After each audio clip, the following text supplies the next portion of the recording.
How could there be lasting peace in perpetual coming and going?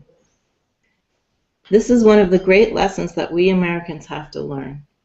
We have a really terrible cultural karma of having told ourselves and having embodied in a kind of concept about what a successful life is, that a successful life is one in which you are always getting bigger and improving something and getting more of something. And when you don't have any downtime or times when things are going badly. This is this American way that we have of thinking about our lives.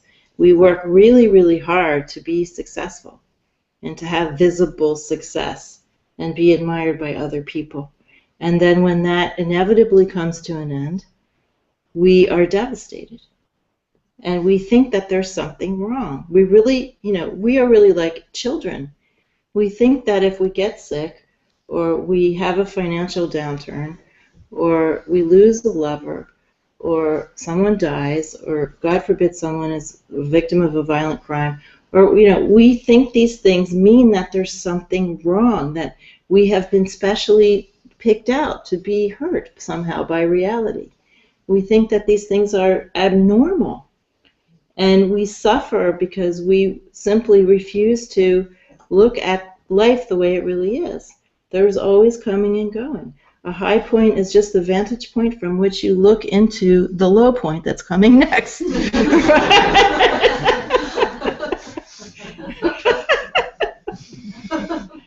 You can never hold on to a situation forever.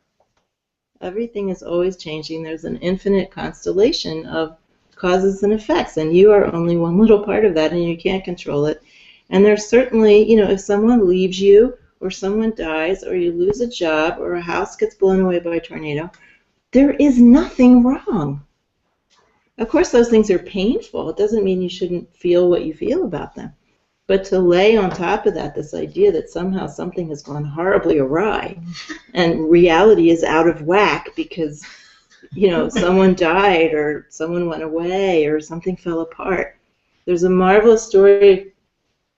Ma was always discouraging her devotees from building ashrams. She said, we don't need ashrams, but, it being India, a lot of people insisted on building ashrams. And then one day Ma was somewhere, and someone came in, Ma, it's terrible, it's terrible.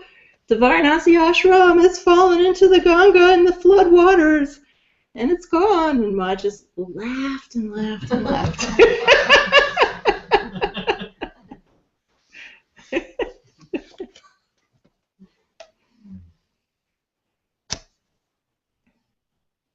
How could there be peace in perpetual coming and going? Peace reigns where no coming exists and no going, no melting and no burning. Reverse your course. Advance towards God. Then there will be hope of peace. Where is peace? Peace is not in the world. Peace is not in the circumstance. Peace is in your condition.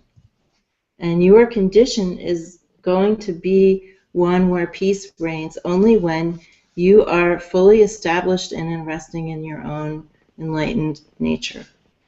When you discover who you really are, when you come to know your own essence nature, which is continuity and not separateness. Continuity with life, not separateness. When you come to experience that in a tangible, real, concrete, non-airy-fairy way, this is not New Ageism. I am not blowing smoke. It's not the stupid version of the oneness thing. This tradition can give you the real tools to discover your essence nature, to discover what reality really is, and to remain in that state, to remain in that recognition. And then peace will reign. Then you will have equanimity. Swami Satyananda, the head of my Diksha lineage, whose picture is over there, he said, there is no peace in the Himalayas, and there is no noise in the city. These things are all inside you.